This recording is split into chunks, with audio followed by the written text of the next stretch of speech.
Real estate जरूरत भी investment भी। रियल एस्टेट खरीदते और बेचते वक्त किन बातों का ख्याल रखना है? Important tips for the sellers and buyers. मैं असफर ताहिर आपके लिए ला रहा हूँ रियल्टर्स कैफे, जहाँ पर professional realtors and mortgage specialists आपके उन तमाम सवालों के जवाब देंगे जो आप जानना चाहते हैं। Realtors Cafe only on Voice of Toronto TV. Hello dear viewers and welcome to the Realtors Cafe with Asfar Tahir. कैसे हैं आप? खैरियत से? ठीक ठाक हैं? कैसा आपका लास्ट वीक गुजरा? आई होप एंजॉय कर रहे होंगे।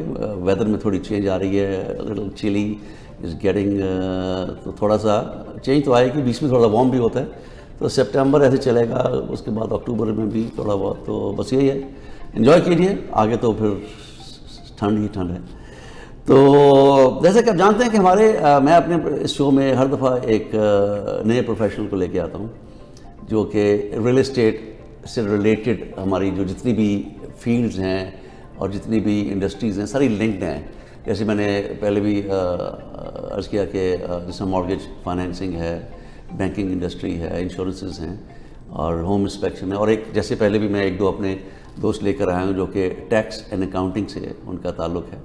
और टैक्स अकाउंटिंग बड़ा इम्पॉर्टेंट है जी, बिकॉज़ आप जो भी इवन जो हमारे रियल्टर्स हैं, जो फेलो रियल एस्टेट एजेंट्स हैं, उनके लिए भी और रियल एस्टेट इन्वेस्टर्स के लिए भी, कि क्या अगर वो इन्वेस्टमेंट कर रहे हैं, एक से ज़्यादा प्रॉपर्टीज़ ले रहे हैं, तो क्या टैक्स इम्प्लीकेशंस हैं, CRA कहाँ कहाँ आपको तंग कर सकती है, कैसे CRA से बचना है, जो लीगल तरीका है। तो उसमें ज़ाहिर है हर अपना उसमें लूप होल्स कह लीजिए या गुंजाइश होती है जहां अपने आप को आप टैक्स सेविंग कर सकते हैं और अपनी प्रॉफिटेबिलिटी को आप इंक्रीज़ कर सकते हैं। इनफैक्ट पिछले दिनों काफ़ी, एक तो मैं ये आप सब लोगों का बहुत शुक्रिया अदा करना चाहता हूँ कि आप ये प्रोग्राम जो है वॉच करते हैं और आप इसको पसंद भी करते हैं। हमें काफ़ी दोस्तों की ईमेल्स आती हैं जिसमें आप इसको लाइक करते हैं और आप जैसा कि आप ये कहते हैं काफ़ी इन्फॉर्मेटिव ये होता है मेरा प्रोग्राम। इसका पर्पज़ यही है कि आप मैक्सिमम जो इन्फॉर्मेशन है आप लोगों तक पहुँचाई जाए। एजुकेट करना हमारा पर्पज़ है कि आप जो भी आप जिस फील्ड में भी हैं, और रियल एस्टेट में आजकल तो ज़्यादा obviously market still going very hot और ज़्यादा से ज़्यादा लोग जो हैं वो रियल एस्टेट में इन्वेस्ट कर रहे हैं, बाय कर रहे हैं, सेल कर रहे हैं, तो उससे जो है वो रिलेटेड टैक्सेशन जो है इज़ वेरी वेरी इंपॉर्टेंट। तो आज अपने स्टूडियोज़ में हमने अपने जो हमारे दोस्त हैं, हमारे बड़े भाई हैं, बड़े हरदिल अजीज़, उनको इन्वाइट किया है जिनका टैक्स अकाउंटिंग से बड़ा गहरा ताल्लुक़ है। He is a well established accountant here in Toronto GTA, और काफ़ी वो रियल एस्टेट रिलेटेड डील्स जो हैं और रियल एस्टेट इन्वेस्टर्स और रियल एस्टेट एजेंट्स भी जो हैं उनसे काफ़ी फ़ायदा लेते हैं, उनकी एक्सपर्टीज़ से, उनके नॉलेज से, उनके एक्सपीरियंस से। तो मैंने कहा क्योंकि हमें काफ़ी क्वेश्चंस ईमेल्स आई थी जिसमें काफ़ी टैक्स के हवाले से रिलेटेड टू रियल एस्टेट काफ़ी आपके क्वेश्चंस थे, कुछ ईमेल्स आई थी, तो मैंने कहा क्यों ना हम अपने इन भाई साहब को बुलाएं और ताकि आपसे वो कुछ फर्दर आपको क्लैरिफाई करें। तो आज हमारे स्टूडियोज़ में जनाब हॉक्स मैनेजमेंट ग्रुप के CEO जनाब इरफान सिद्दीकी साहब मौजूद हैं। इरफान भाई, welcome to the Realtors Cafe. वालेकुम सलाम असफर भाई, थैंक यू, आपने मुझे बुलाया और बोलने का मौका दिया। नहीं, thank you very much sir. I know कि आप बिजी हैं, सीधा ऑफिस से आप चले आ रहे हैं, और ये thank you very much because आप जैसे जो प्रोफेशनल्स हैं उनका तो सारा साल ही सीज़न होता है, तो वो कहते हैं जी टैक्स सीज़न ख़त्म हो गया तो आप थोड़ा रिलैक्स करें, लेकिन आपका तो थ्रू आउट चलता रहता है, सारा इसमें ईयर राउंड चलता रहता है। तो सर हमारे ज़रा देखने वाले दोस्त जो हैं, व्यूअर्स हैं, ज़रा बताइए कुछ थोड़ा सा अपने बारे में, अपनी कंपनी के बारे में। मेरी कंपनी का नाम है Hawks Management Group. We are serving our community for the last 20 years. मेरा ऑफिस हॉक्स मैनेजमेंट ग्रुप का ऑफिस हमारा स्क्वायर 1 के पास है, मिसिसागा में है, और वो बहुत सारे प्रोफेशनल्स ऐसे हैं जिनकी हम खदमात अंजाम देते हैं, अकाउंटिंग सर्विसेज देते हैं। Professionals like doctors, lawyers, mortgage brokers, real estate agents. वो जो सेल्फ एम्प्लॉयड है उनके लिए तो ज़्यादा उनको करना पड़ता है। देखिए जी, जो एम्प्लॉयड है उसकी तो है जी, जितनी भी सैलरी है वो तो एट सोर्स डिडक्ट हो गया, उसके बाद जो भी है। लेकिन जो सेल्फ एम्प्लॉयड हैं, जो बिजनेस पीपल हैं, जो बिजनेस ओनर्स हैं, ठीक है जी, उनके लिए तो काफ़ी इम्पोर्टेंट है आप जैसे एक प्रोफेशनल को हायर करना, उसको अपने पास उनकी जो है वो नॉलेज एक्सपीरियंस से फ़ायदा उठाना। तो मुझे ये बताइए कि आजकल जैसे आप जानते हैं कि रियल एस्टेट इंडस्ट्री जो है वो काफ़ी हॉट चल रही है, स्टिल गोइंग स्ट्रॉन्ग, और यहाँ पे हमेशा से रियल एस्टेट थोड़ा सा कभी होता है वो स्टेबलाइज कर जाती है मार्केट, लेकिन फिर बिकॉज यहाँ पर जैसे कि मैं पहले भी कहा था प्रोग्राम में कहा है कि Canadian economy largely depends on real estate industry, और रियल एस्टेट इंडस्ट्री ज़ाहिर है कि इमिग्रेशन जो है उस पर भी बेस करती है। लोग आते हैं, किसी ने राइट वे ख़रीदते हैं, कुछ लोग जो रेंट पे चले जाते हैं, फिर वो साल 2 साल के बाद बाय करते हैं। तो रियल एस्टेट एक्टिविटी तो है, इसलिए काफ़ी सारे इन्वेस्टर्स भी जो हैं वो इस रियल एस्टेट इंडस्ट्री में इन्वॉल्व हैं। बिकॉज अगर आपके पास कुछ प्रॉपर्टीज़ हैं, पोर्टफोलियो है प्रॉपर्टीज़ का, तो जो लोग आ रहे हैं या जो इवन यहाँ रहने वाले भी जो हैं, जो इसने घर चेंज करना है, रेंट पे लेना है, तो वो इन्वेस्टर्स की जो प्रॉपर्टीज़ हैं रेंट पे चली जाती हैं। बाकी तो उसमें आप तो ज़रा काफ़ी क्लोजली इंटरेक्ट करते हैं ऐसे तमाम लोगों के साथ, तो आपका क्या जनरली क्या एक्सपीरियंस है ऐसे लोगों से जब डील करते हैं या रियल एस्टेट इन्वेस्टर्स आपके पास आते हैं, तो क्या प्रॉब्लम्स उनको बेसिकली वो फेस कर रहे होते हैं? असफर भाई, जो रियल एस्टेट एजेंट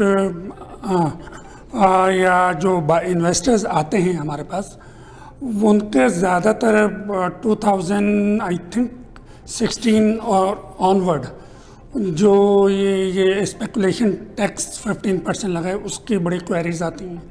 वो बहुत पूछते हैं कि भाई अगर हम करेंगे तो इसके ऊपर मैं आपसे एक सवाल करने लगा, लेकिन आप बताइए, इसके बाद करूँगा। हाँ, तो उसको किस तरीके से सेव करेंगे। और बहुत सारे ऐसे भी लोग हैं जो कि जिनके बच्चे यहाँ पर पढ़ रहे होते हैं और वो घर ख़रीदना चाहते हैं, और वो चाहते हैं किस तरीके से यहाँ पर घर ख़रीदा जाए, और ज़ाहिर है वो अपने बच्चों के लिए ख़रीदना चाहते हैं। जी हाँ, और उस पर किस तरीके से जी हाँ, उसके मैं इनफैक्ट बात करना चाहूँ। इसके ऊपर हमारे काफ़ी दोस्तों ने हमें ईमेल्स की हैं। जी जी। और काफ़ी सारे दोस्तों का यही एक कॉमन क्वेश्चन था। आई मीन कुछ थे जिसमें से एक ये था कि उनका बेटा यहाँ पढ़ने आया जी, ठीक है जी।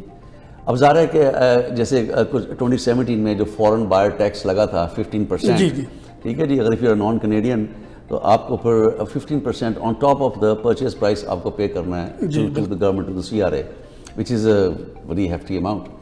तो वो फॉरेन बायर टैक्स जो है वो तो आपसे बाद में पूछेंगे उससे कैसे हम बच सकते हैं।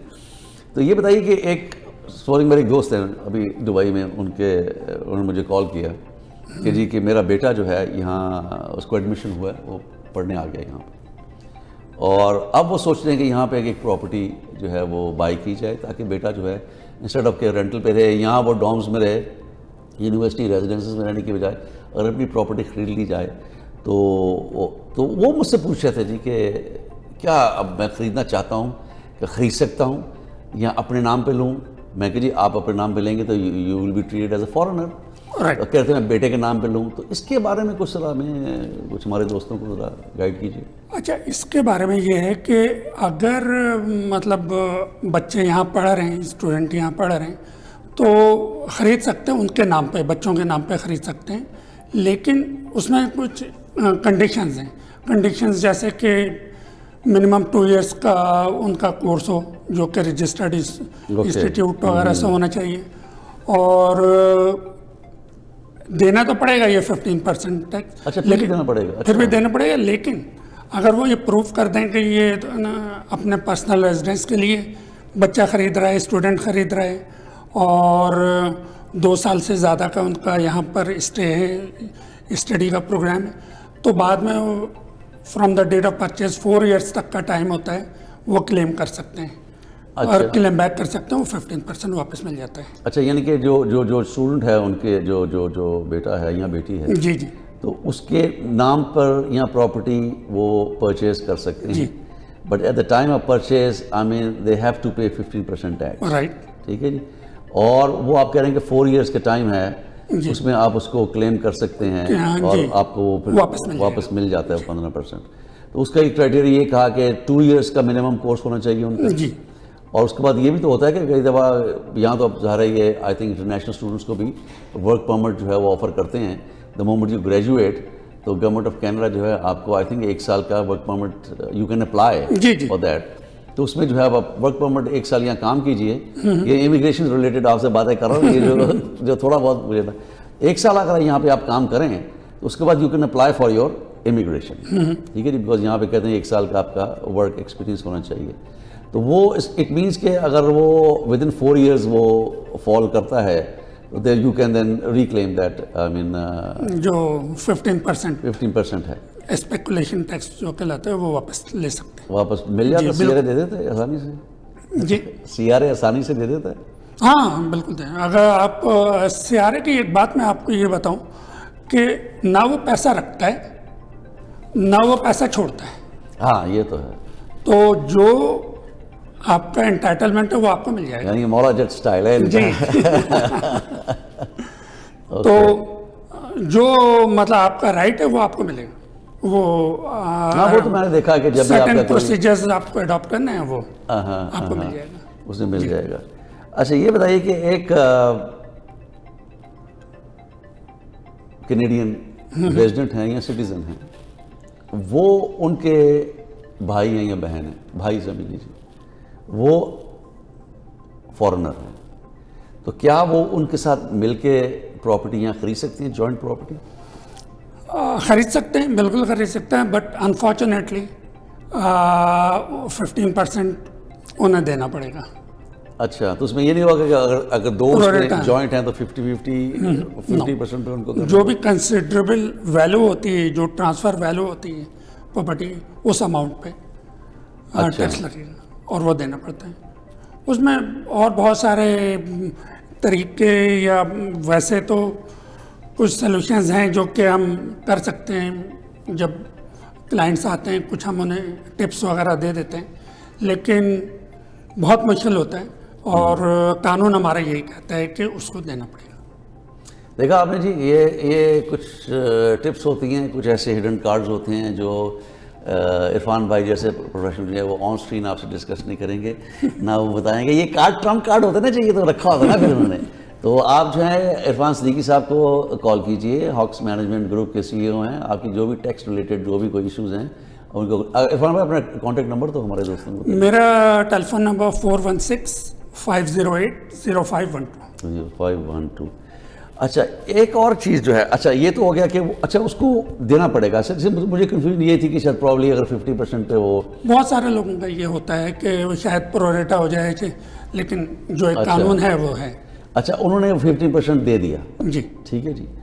अब वो तो फॉरेनर हैं और यहाँ आके वो इमिग्रेशन या रेजिडेंसी अप्लाई कर देते हैं और उनको 1 साल में या 1.5 साल में या 2 years में उनको यहाँ की रेजिडेंसी मिल जाती है, तो फिर वो क्लेम कर सकते हैं उसको वापस विद इन 4 years, यस। अच्छा वही वो स्टूडेंट वाला ही वो कॉन्सेप्ट हो गया, उसी हिसाब से वो उसको ले सकते हैं वापस। चलें सही, बड़ा अच्छा सर, आपकी तो बड़ी बड़ा तो इल्म में इजाफा हुआ तो है। मैं समझा शायद 50-50 की बात होती है। देखिए यही बात होती है ना, अच्छे पढ़े लिखे लोगों से अगर गुफ्तगू की जाए तो उनसे ज्ञान तो मिलता है ना, नॉलेज तो हासिल आदमी करता है। Life is a continuous process of learning, तो आदमी सीखता है, रोज़ सीखता है, तो सीखना चाहिए। सीखने में, इल्म हासिल करने में, नॉलेज को गेन करने में कोई कमी नहीं बल्कि बढ़ाई होती है। तो अभी और कुछ आपसे करते हैं सर, छोटी सी ब्रेक लेनी है हमें। Sure. तो let's go for a short break, stay with us. Real estate, जरूरत भी इन्वेस्टमेंट भी। रियल एस्टेट खरीदते और बेचते वक्त किन बातों का ख्याल रखना है? Important tips for the sellers and buyers. मैं असफर ताहिर आपके लिए ला रहा हूँ रियल्टर्स कैफे, जहाँ पर professional realtors and mortgage specialist आपके उन तमाम सवालों के जवाब देंगे जो आप जानना चाहते हैं। Realtors Cafe, only on Voice of Toronto TV. जिंदगी शम्मा की सूरत हो खुदाया मेरी। मुस्लिम वेलफेयर सेंटर के जरिए आप पाकिस्तान के रेगिस्तान में प्यासों को पानी पिला सकते हैं, गरीब बच्चों की तालीम और माली परवरिश कर सकते हैं, बीमारों का मुफ्त इलाज करवा सकते हैं। ज़कात, सदक़ात या फिदिया देने के लिए आज ही हमें फ़ोन करें 1-866-754-3111। A harsh but true reality is that clean drinking water is inaccessible to many people living in third world countries. With the support of our donors, Muslim Welfare Canada has been successful in providing clean water through the digging of water wells and the installation of hand pumps for people living in remote and desert regions. Donate a well or a hand pump, call 1-866-754-3111 or visit mwcanada.org. Muslim Welfare Canada has made a concerted effort to lead the fight against child labor, poverty, and illiteracy in third world countries through the generous support of our donors. Both girls and boys receive free, good quality education. Help educate a needy child for just $1 a day or $30 per month. Donate generously. Call 1-866-754-3111 or visit mwcanada.org. mwcanada.org. Muslim Welfare Canada has made a concerted effort to lead the fight against child labor, poverty, and illiteracy in third world countries through the generous support of our donors. Both girls and boys receive free, good quality education. Help educate a needy child for just $1 a day or $30 per month. Donate generously. Call 1-866-754-3111 or visit mwcanada.org. Real estate जरूरत भी investment भी। Real estate खरीदते और बेचते वक्त किन बातों का ख्याल रखना है? Important tips for the sellers and buyers. मैं असफर ताहिर आपके लिए ला रहा हूँ रियल्टर्स कैफे, जहाँ पर professional realtors and mortgage specialists आपके उन तमाम सवालों के जवाब देंगे जो आप जानना चाहते हैं। Realtors cafe, only on Voice of Toronto TV. Welcome back and thanks for staying with us. जी दोस्तों, हम बात कर रहे थे इरफान भाई से। टैक्स जो है जी एक बड़ी इम्पॉर्टेंट एस्पेक्ट है, specially while living in Canada. Taxation जो है उसको बड़ा केयरफुली इसको हैंडल करना है। जहाँ जैसे इरफान भाई ने कहा जी कि वो ना छोड़ते हैं लेकिन देते हैं लेकिन छोड़ते भी नहीं, तो वो डिपेंड करता है कि क्या सिचुएशन है। अच्छा सर, जैसे कि आजकल ये काफ़ी प्री कंस्ट्रक्शन में लोग बहुत इन्वेस्ट कर रहे हैं और हर कोई कहता है जी मैं बिल्डर के पास जाऊँ, वहाँ से बुक करवाऊँ, फिर साल 2 साल 3 4 5 साल के बाद कॉन्डोज का तो इस 5 to 6 years minimum time completion period आ रहा है। कौन कहते हैं कि कौन क्या है सर वो तरी जुल्फ के सर होने तक है जी वो तो बहुत लंबा टाइम है। अब ये जो प्री कंस्ट्रक्शन में जो है ज़्यादा बिल्डर की जो प्राइसेस हैं दैट इंक्लूड्स HST, ठीक है राइट। अगर तो आप अपने लिए ले रहे हैं, ओनर ऑक्यूपाइड है, जिसने बाय किया है वो खुद वहाँ पे रह रहा है, फिर तो HST जो है वो उसमें उसको कुछ नहीं देना ना कुछ करना है। लेकिन इसमें एक और चीज़ है, हमारे एक और दोस्त थे, उनकी भी एक मैसेज आया था, वो पूछना चाह रहे थे कि मैंने बाय की लेकिन मैं खुद वहाँ नहीं रह रहा, मैंने जो है उसको आगे रेंट आउट कर दिया या करना है उसको, लेकिन CRA कहता है जी कि इसका जो HST जो पोर्शन है बायर का वो आप जो है वो जमा करवाइए CRA में, जो ग्राउंड 24,000 समथिंग बनता है, आई थिंक एवरेज है। लेकिन उसके बाद वो जरा बताइए वो क्या है, कुछ को कहते हैं जी कि नहीं आप वो बाद में एडजस्टमेंट हो जाएगी, क्या वाकई वो एट द टाइम जब आप परचेज जो क्लोज करते हैं न्यू प्रॉपर्टी तो आपको उसी वक्त देना है या उसमें कुछ गुंजाइश बन सकती है, कुछ डिले हो सकती है HST का?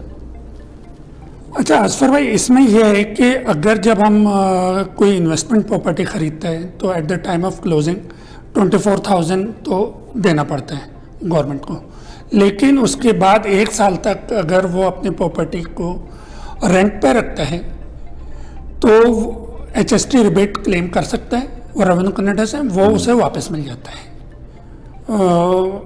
लेकिन उसके साथ कंडीशन यही है कि मिनिमम 1 ईयर उसे कीप करना पड़ेगा और रेंट पे देना पड़ेगा जी। अच्छा, क्लोजिंग के वक्त उसको 24 ये पे करना है या जी देने। अच्छा, पहले ऐसा नहीं था, मेरे कॉस्ट में ऐड हो जाती है। अच्छा जी, कॉस्ट में ऐड हो जाता है वो, और जो है वो जो है उसे देना होता है एट द टाइम ऑफ फिर वो बाद में क्लेम। अगर उसमें ये कहे जी कि मैं खुद रह रहा हूँ, ओनर ऑक्यूपाइड है, आई थिंक फिर उस केस में नहीं देना। उस केस में उसका पर्सनल होता है, उसमें नहीं आपने पे करना। और अब ये कहें जी मैं इन्वेस्टमेंट प्रॉपर्टी, क्योंकि आजकल जब भी आप बिल्डर्स के पास जा रहे हैं, डेवलपर्स के पास, जब भी eight the time of booking the property, वो बल्कि आप वो पहले नहीं पूछते थे, अब पूछते हैं जी कि आप ये अपने लिए ले रहे हैं या इन्वेस्टमेंट प्रॉपर्टी ले रहे हैं, जी या आपने फ्लिप करनी है या क्या करना है। तो वो ज़ाहिर है उनके रिकॉर्ड में होता है। एट द टाइम ऑफ जब आप क्लोजिंग के वक्त लॉयर के पास जाते हैं क्लोज करने के लिए, तो सारी इन्फॉर्मेशन लॉयर के पास होती है। और लॉयर भी अब आपसे पूछते हैं, इतने लॉयर्स हैं वो भी ये पूछते हैं, बल्कि एक फॉर्म है, एफिडेविट है, वो आपसे साइन करवाते हैं कि ये इन्वेस्टमेंट प्रॉपर्टी है या सेल्फ ऑक्यूपाइड है। करेक्ट। तो उसमें जो है वो ये हुआ ऐसे कि वो, जैसे कि इरफान भाई कह रहे हैं जी कि अगर आप खुद रह रहे हैं, फिर तो आपने जो HST पोर्शन है आपका 24,000 समथिंग, वो आपने नहीं पे करना उस वक्त। और आप उसको as an investment property purchase कर रहे हैं और आपने मान लिखा है कि ये इन्वेस्टमेंट प्रॉपर्टी है, तो फिर द टाइम ऑफ क्लोजिंग आपने 24,000 लॉयर को पे करना है जी। उसके बाद फिर आप 1 साल का रेंटल एग्रीमेंट, जब आप वो प्रॉपर्टी को रेंट आउट करेंगे, तो फिर वो आप CRA को सबमिट करेंगे, CRA फिर आपको वो वापस आपको पे कर देगी उसका। और अगर 1 साल के अंदर आप उसको बेच देते हैं, तो फिर तो सब कुछ गया है जी। फिर तो HST भी गया, और फिर उसका आई थिंक टैक्स भी है उस पर। कैपिटल गेन टैक्स तो जाहिर है वो तो देना पड़ेगा, चाहे 1 साल के पहले बेचें या 1 साल के बाद। कैपिटल गेन के ऊपर बात करते हैं सर। ये देखिए मेरी कैसी बात पकड़ी हमने, कैपिटल गेन। तो कैपिटल गेन जो है, एक तो जो आपकी अपनी है जो ओनर ऑक्यूपाइड प्रॉपर्टी या सेल्फ ऑक्यूपाइड, उसमें तो कैपिटल गेन नहीं है, लेकिन सुना था कि कुछ गवर्नमेंट कह रही थी कि उस पर भी किया जाए। लेकिन जो इन्वेस्टमेंट प्रॉपर्टीज हैं उस पर कैपिटल गेन जो है, जो जितना आपने गेन किया उसके 50% है, उसके ऊपर टैक्स लगता है जी बिल्कुल। उससे और कम करने का क्या तरीका है, जो एक्सपेंसेस खर्चे डालेंगे उससे कम करने का जो एज पर लॉ जो भी एक्सपेंसेस, जो एलिजिबल एक्सपेंसेस होंगे, जैसे लॉयर फीस है या ब्रोकरेज चार्जेस वगैरह, रियल एस्टेट के जो कमीशन देते हैं, या आपने को रिपेयर रेनोवेशन वगैरह उसमें से माइनस तो कर जाएंगे, वो आपको उसमें से और कोई भी फीस डिडक्ट कर लें और जी। अच्छा, तो वो उसकी क्या परसेंटेज है, या ये it's added to your annual income? Yes, it will be added to your annual income. जो भी कैपिटल गेन की नेट आपका है जी, आफ्टर माइनसिंग या जो भी एक्सपेंसेस करके, जी जी, तो वो ऐड होगा, या जितना भी 50% है वो ऐड होगा, फिर आप फाइनली उसमें से डिडक्ट करेंगे? 50% जो नेट आएगा आपका कैपिटल गेन का, after deducting all the expenses, वो ऐड होगा। वो अगर आपकी 50,000 इनकम है साल की, तो आपका कैपिटल गेन अगर 2 लाख है तो 2.5 लाख हो गया फिर आपकी। बिल्कुल। 1 लाख है तो वो 1.5 लाख हो गई, उसके ऊपर फिर आपको टैक्स करेगा। जी बिल्कुल। तो ये चीज़ें देखिए ना, ये समझने वाली है। अक्सर लोग, ये हमारे कुछ लोगों की हमें ईमेल्स आई, उनसे पूछे थे कि कैपिटल गेन को किस तरह ट्रीट करते हैं, उसको तो डिफरेंट तरीके से उसका ट्रीटमेंट है। तो वो ये है कि वो आपकी जो भी एनुअल इनकम है उसमें वो ऐड हो जाता है जी। तो ये अगर एक आदमी के पास अच्छा एक घर में वो रह रहा है, उसने एक और प्रॉपर्टी खरीदी, वो उस घर में चला गया, फिलिप और करते हैं ऐसे बहुत सारे लोग, जो जिसमें रह रहा है उसको बेच दिया और कहा जी ये तो मैं रह रहा था इसमें, तो उसका क्या ट्रीटमेंट होगा? वो यही होता है ना कि वो जिस घर में रह रहे थे वो उन्होंने बेच दिया, तो उस पर जाहिर है कोई कैपिटल गेन नहीं होता पर्सनल। नहीं, अगर वो ये कह रहा है कि पहले खरीदने के बाद वो बेच रहा है उसको, यहाँ खरीद एक दूसरे घर में मूव कर गया, उसके बाद 1, 2, 3, 4, 5, 6 महीने के बाद उसने घर को बेचा, फिर तो सही है, फिर तो कैपिटल गेन उस पर नहीं लगेगा। अच्छा, लेकिन उस पर अगर उसने कुछ इनकम जनरेट की, किसी भी प्रॉपर्टी पे उसने कोई भी इनकम अर्न की है, तो उस पर कैपिटल गेन उसी प्रोपोर्शनेट के हिसाब से होगा। अच्छा, अगर मैं प्रॉपर्टी बेचता हूँ, क्या CRA को मालूम पड़ जाता है कि मैंने प्रॉपर्टी बेची है, या बताना पड़ता है? काफ़ी देर लगती है CRA को मालूम होने में। अच्छा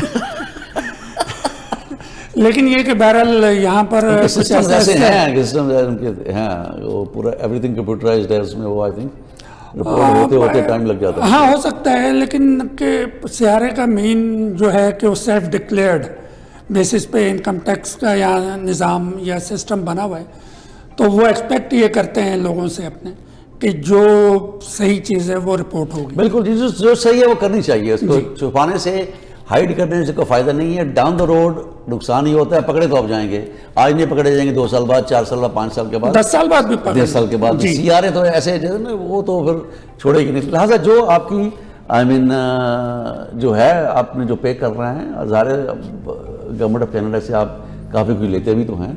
आप पिछले 2 साल से 1.5 साल से जो आपको सर्व और दूसरे जो आपके बेनिफिट्स वगैरह आपको मिल रहे हैं, ये भी देखिए उन्होंने आपको किए। तो आप, I think one should be very honest in dealing with all the matters including taxes and everything.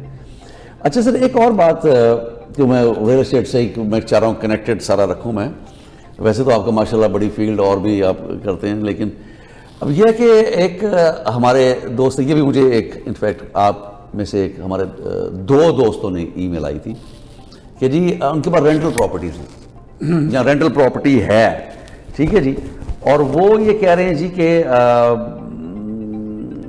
उनके पर्सनल नाम पे। अब उन्होंने एक कंपनी बनाई है, कॉरपोरेशन बनाई है। अब वो चाह रहे हैं कि ये रेंटल वाली जो प्रॉपर्टी है वो कंपनी के नाम पे ट्रांसफ़र कर दूं। क्या ये हो सकता है? अगर बैंक एग्री हो तो हो सकता है, क्योंकि बैंक तो ऑनरशिप देखते हैं। वो अगर बैंक इस बात पे तैयार हो गया कि वो ऑनरशिप चेंज कर दें, लैंडर, बैंक या लैंडर जो, तो फिर देयर इज नो पॉइंट के ना हो। अच्छा, लेंडर जो है ज़ाहिर है उस पर अगर मॉर्गेज है तो फिर आपको you have to contact your lender, वो अप्रूव करेगा तो अच्छा उसमें क्या होगा, क्या क्राइटेरिया अगर कॉर्पोरेशन के नाम पे आप मतलब एज ए बिजनेस, एक तो उसमें ये हो सकता है कि एज ए बिजनेस आप उसको इस्तेमाल करें। बस एक उसमें जो प्रॉब्लम आएगी, पर्सनल नेम पे अगर आपकी इन्वेस्टमेंट प्रॉपर्टी है तो आप कैपिटल गेन क्लेम कर सकते हैं, 50% कैपिटल गेन आपको मिल सकता है। कंपनी के नाम पे एक तरफ तो यह है कि वो कैपिटल गेन आपको नहीं मिलेगा, लेकिन दूसरी तरफ यह है कि कॉर्पोरेट टैक्स रेट बहुत कम है। मैं उसी तरफ आ रहा था जी, कि जैसे अब हमारे जो रियल्टर्स जो हैं जी, उनको गवर्नमेंट ने लॉ किया है कि they can have their own private corporation. Her real estate agent जो है जी उसको गवर्नमेंट ऑफ कनाडा ने और मिनिस्ट्री ने अलाउ किया है कि वो अपनी एक पर्सनल प्राइवेट कॉर्पोरेशन इनकॉर्पोरेट कर सकते हैं और उस कॉर्पोरेशन के अंडर वो सारा बिजनेस कर सकते हैं। जो भी उनको कमीशन मिल रहे हैं, जो उनकी जो इनकम है, instead of receiving it under his और हर पर्सनल नेम, वो कॉर्पोरेशन के नाम पे ले सकते हैं। तो उसमें वो ज़रा बताइए हमारे दोस्तों को, कुछ वैसे भी जनरली कुछ ऐसे होंगे जो जानना चाहेंगे कि अगर कॉर्पोरेशन पर्सनल अगर रियल्टर बनाना चाहिए तो उसके क्या बेनिफिट्स हैं? उसमें पहले तो मैं ये एक बात कर दूं एक्सप्लेन के, जो लोग बिजनेस के लिए अपनी प्रॉपर्टी या कॉर्पोरेशन का नाम करते हैं वो अलग मैटर है, और जो ये प्रैक के नाम से पर्सनल रियल एस्टेट कॉर्पोरेशन, दोनों का थोड़ा सा डिफरेंस बताइए ना हमारे दोस्तों को। एक जो वैसे कॉर्पोरेशन है और एक जो रियल एस्टेट, मतलब एक तो इन्वेस्टर्स अपनी कॉर्पोरेशन बनाता है, उसमें प्रॉपर्टीज खरीदता है और उसके थ्रू बिजनेस करता है। उसमें क्या क्राइटेरिया है? देखिए मैंने एक कॉर्पोरेशन बनाई ABC लिमिटेड, ठीक है जी, अब मैं उस पर प्रॉपर्टी खरीदना चाह रहा हूँ उस कंपनी के नाम पे, तो क्या उसका क्राइटेरिया होगा? मुझे अगर ज़ाहिर में अगर कैश मेरे पास तो नहीं है तो मैं मॉर्गेज करूँगा, ठीक है जी। अगर मॉर्गेज करता हूँ तो क्या बैंक क्या देखता है उसमें? कितनी पुरानी होनी चाहिए, क्या उसकी कितनी इस्टेब्लिश्ड है, क्या उसकी इनकम है, कि क्या? अच्छा, आप बीइंग रियल एस्टेट की बात कर रहे हैं या एज ए रियल एस्टेट वाली बात मैं करूँगा। वैसे मैं एक बिजनेसमैन हूँ, अच्छा, एज ए बिजनेसमैन कंपनी बनाई हुई है। असल में बैंक ये देखता है कि आपके पास फाइनेंशियल लिक्विडिटी क्या है, एटलीस्ट 35% आपके पास होना चाहिए down payment of the property, और आपका क्रेडिट बेहतर होना चाहिए, आपका पर्सनल क्रेडिट, चाहे कंपनी, जो डायरेक्टर है उस कंपनी का उसको वो चेक करेगी क्रेडिट पर। अच्छा, चाहे वो कंपनी नई हो या पुरानी हो, दोनों सूरतों में वो आपको लोन मिल जाता है अगर आपकी क्रेडिट बेहतर है। और मेरा जहाँ तक ख्याल है 35% तक और 40% तक अगर आप लेंडर को दे दें तो वो मॉर्गेज हो जाती है, और ज़ाहिर है वो फिर बिजनेस में आप इस्तेमाल करते हैं, जो भी उसके एक्सपेंसेस रिलेटेड एक्सपेंसेस होते हैं वो बिजनेस में आप क्लेम कर सकते हैं। उसमें क्या, उसमें टैक्स की क्या सिचुएशन है? मैंने प्रॉपर्टी ली ABC इंक के नाम से, कल को उसको मैंने बेचा तो उस पर मुझे कोई टैक्स देना है या नहीं? बिल्कुल देना है। कंपनी का कंपनी का प्रॉफिट वो इनकम बन जाएगी। अच्छा, कंपनी कॉर्पोरेट लॉ के हिसाब से जो आपका टैक्स बनेगा 12% 12% या जो भी आपका वो बनता है अच्छा, सारे उस कंपनी के अंडर ABC इंक जो है मेरी कंपनी, उसके अंडर जितनी मैंने सेल परचेज की और जो भी उसके प्रोसीड्स आए वो उस कंपनी के अकाउंट में जाएंगे, एसेट्स बन जाते हैं। एसेट्स बन जाते हैं। अगर मेरी कंपनी की इनकम सपोजिंग 100,000 है या 40,000 है, तो इस यहाँ से मैंने जितने पैसे बनाए तो वो उसमें ऐड हो जाएंगे, तो वो कंपनी के जो टोटल इनकम है उस पर टैक्स होगा। जी, company net income, net income पे Net ऑब्वियसली एक्सपेंसेस तो खर्चे निकालने होते हैं, एक्सपेंसेस तो उसमें जो है वो normally I think tax rate कम है। 12.5%, 12 to 15% आपका है। उसमें कैपिटल गेन आप नहीं अवेल कर सकते उसमें, अगर कंपनी के नाम पर आप लेते हैं। कैपिटल गेन से भी है कि अगर पर्सनल नाम पे आपके हो तो फिर आप उसमें ले सकते हैं। अच्छा इरफान भाई, अब बात करते हैं ये रियल एस्टेट एजेंट्स की जो कॉर्पोरेशन है, इसके बारे में जरा बताइए। इसके बारे में अभी सपोजिंग मैं रियल्टर हूँ, मैं चाहता हूँ कॉर्पोरेशन बना दूँ, तो मुझे क्या फ़ायदा है उसमें, क्या बेनिफिट, क्या प्लस पॉइंट है उसमें? बहुत बेनिफिट है। ये मेरे ख्याल में दिसंबर 2020 में अलाउ हुआ है प्रेक के नाम से, जी जी, personal real estate estate corporation जो है। अच्छा, इसमें फ़ायदा ये है कि आपको ब्रोकर से जो भी आपको पैसे पहले मिलते थे आपके नाम पे मिलते थे, अब ये है कि वो कॉरपोरेशन के नाम पे आपको मिलेंगे, वो कॉरपोरेशन की इनकम बन जाएगी। उसमें ये है कि आपको जितना पैसा चाहिए, अपना जितनी सैलरी या डिविडेंड की सूरत में आप उसमें से निकाल सकते हैं। नंबर 1 आपको ये बेनिफिट है, और जिस पे जो है और कुछ पैसा वहाँ छोड़ भी सकते हैं कॉरपोरेशन में। अच्छा, दूसरा फ़ायदा ये है कि आप इसको डिस्ट्रीब्यूट भी कर सकते हैं, स्प्लिट कर सकते हैं इनकम, मतलब आप अपने स्पाउस को, फादर्स को, बच्चों को उसमें स्प्लिट भी कर सकते हैं। उनको एज ए मतलब डिविडेंड या उसमें दे सकते हैं। तो अच्छा, उसमें फ़ायदा ये है कि लेट सपोज अगर आप सोल प्रोप्राइटरशिप में एक एजेंट मेरे पास आता था, अगर वो 200 से ज़्यादा 220,000 या 250,000 एक नॉर्मल एजेंट की आजकल तो इनकम है देता था, तो सेल्फ एम्प्लॉयड का जब मैं टैक्स करता था, पर्सनल टैक्स उसका, तो तक अराउंड 53% टैक्स हम पे करते थे उसका।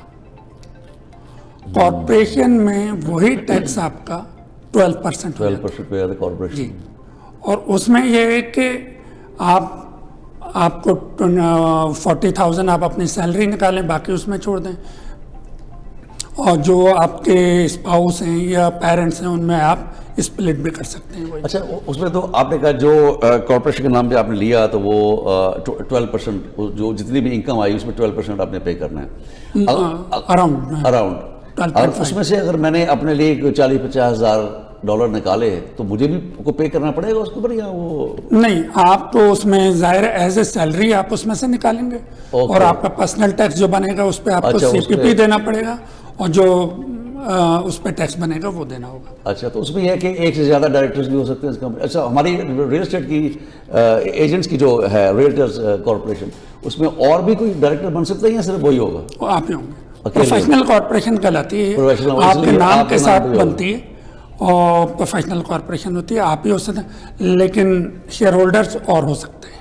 अच्छा, तो उसमें से जितना मैंने निकाला उसमें से अपने खर्चे के लिए, अपने जो भी गुजर बसर के लिए, जी, तो उसमें उस अमाउंट पे टैक्स देना पड़ेगा। तो उसमें अगर मेरे को अपने को और एक्सपेंसेस हैं पर्सनल, तो वो कंपनी में आप क्लेम करेंगे। और जो पर्सनल एक्सपेंसेस में कुछ एक्सपेंसेस होते हैं, जैसे एजुकेशन एक्सपेंसेस होते हैं, मेडिकल एक्सपेंसेस या चैरिटी डोनेशन आप करते हैं, तो वो पर्सनल एक्सपेंसेस माइनस होते हैं। अच्छा, उसमें से वो हो जाएंगे। ठीक ठीक ठीक। देखिए इससे कितनी ये इंफॉर्मेटिव बातें कर रहे हैं इरफान भाई, और हमें बड़ा इसमें मेरे लिए तो बड़ी सर है, नॉलेज में बहुत इजाफा हुआ। और अब यह है कि बातें तो बहुत हैं, अब मसला ये है कि हमारा टाइम कंस्ट्रेंट जो है ना, इसका बड़ा मसला है। टाइम हमें जो है ना, हमारे जो आमिर भाई हैं वो इशारा कर देते हैं कि भाईजान बस प्रोग्राम ख़त्म कर दीजिए। हमारे कंट्रोलर हैं यहाँ पे सर, हमारे टेक्निकल मैनेजर हैं, तो उनके हुक्म से हम काम करते हैं। तो अब यह है कि इरफान भाई दिल तो बड़ा कर रहा था कि आपसे लंबी एक सेशन किया जाए, और आपकी जो इतनी माशाल्लाह यूज़फुल आप जो इन्फॉर्मेशन हमारे दोस्तों को हम सबके साथ शेयर कर रहे थे, दिल कर रहा था कि इसको हम सुनते जाएं और उससे कुछ लर्न करें। अब यह है कि आपका बहुत शुक्रिया कि आप रियल्टर्स कैफ़े में आए और आपने इस बारे में बात की। तो मुझे लगता है मुझे आपसे एक प्राइवेट जो है टाइम लेके आपसे एक प्राइवेट सेशन करना पड़ेगा ये कॉर्पोरेशन के बारे में, तो उसमें ज़रा थोड़ा सा, और क्योंकि हमारे और भी कुछ काफ़ी लोगों ने, हमारे कुछ रियल्टर फ्रेंड्स भी थे, उन्होंने भी मुझसे पूछा, मिलते हैं तो उनका यार इस बारे में कुछ ज़्यादा हमारे वो रिको ट्रैब वगैरह ने जो हमारे बोर्ड्स हैं वहाँ से हमें ओरिया वगैरह ने इन्फॉर्मेशन दी है, लेकिन यह कि जब किसी से पढ़ के डिफरेंट होता है लेकिन किसी से बात करें तो चीज़ें काफ़ी क्लियर हो जाती हैं। तो और कुछ हमारे दोस्तों को आप बताना चाहें कुछ ऐसी कोई बात, कोई ये आई थिंक टाइम लेना पड़ेगा जी। ये इरफान भाई जो हैं बिजी आदमी हैं, ये आज हमारे स्टूडियो में आ गए टाइम निकाल के, बड़ी I am very grateful to him. तो ये है कि इरफान भाई एक दफ़ा अपना नंबर अपने दोस्तों को बताइए, अगर आपसे कांटेक्ट करना चाहें, आपकी कोई वेबसाइट है तो। जी, मेरी वेबसाइट तो hawksmanagementgroup.com है और मेरा टेलीफोन नंबर 416-508-0512 है। एनी तो टाइम आप इरफान सिद्दीकी साहब को कांटेक्ट कीजिए, कोई भी टैक्स रिलेटेड आपकी कोई भी कुछ इश्यूज़ हैं, कोई प्रॉब्लम्स हैं, तो इंशाल्लाह ये विल हेल्प यू आउट, आपकी प्रॉब्लम रिजॉल्व करेंगे। उसके अलावा इनकी एक और बिजनेस भी है जो इन्होंने बताया नहीं है, मैं बता दूँ, वो है ट्रैवल का, यानी हॉक्स ट्रैवल। आप जो है Hawks Travel and Tours Limited, Hawks Travel and Tours. तो कभी आपने ट्रैवल करना हो, सफ़र करना हो, आपको टिकट चाहिए हो, तो आप इरफान भाई से कांटेक्ट कीजिए, इंशाल्लाह आपको बड़े अच्छे, बड़े कंपेटिटिव फेयर्स जो हैं आपको लेके देंगे, पूरी आपकी राउटिंग होगी। तो ठीक है सर, आपको मेरे रेफरेंस से कुछ जाएगा तो डिस्काउंट मिलेगा किसी को? डेफिनेटली। देख लें जी, और क्या चाहिए सर, हैं? मैं अभी से अनाउंस करता हूँ 10% डिस्काउंट। अरे अरे अरे अरे अरे, thank you very much sir, बहुत शुक्रिया आपका, आपकी इज़्ज़त अफजाई का। So dear viewers, I hope आपको ये प्रोग्राम पसंद आया होगा, काफ़ी full of information, knowledge, learning, मेरे लिए तो बहुत ही सर। तो इसलिए क्योंकि हमारे टैक्स रिलेटेड काफ़ी इश्यूज़ हैं और हमें ईमेल्स आती रही हैं जहाँ मैं लोगों से, अब दोस्तों से मिलता हूँ, वो भी पूछते रहते हैं, बिकॉज ये ऐसी चीज़ें जितना भी आप लर्न करना चाहें, क्लैरिफाई करना चाहें, उतना ही अच्छा होता है। तो thank you for watching realtors cafe with Asfar Tahir. Asfar Tahir को इजाज़त दीजिए, तो इंशाल्लाह आपसे नेक्स्ट टाइम फिर मुलाकात होगी। Thank you, bye bye.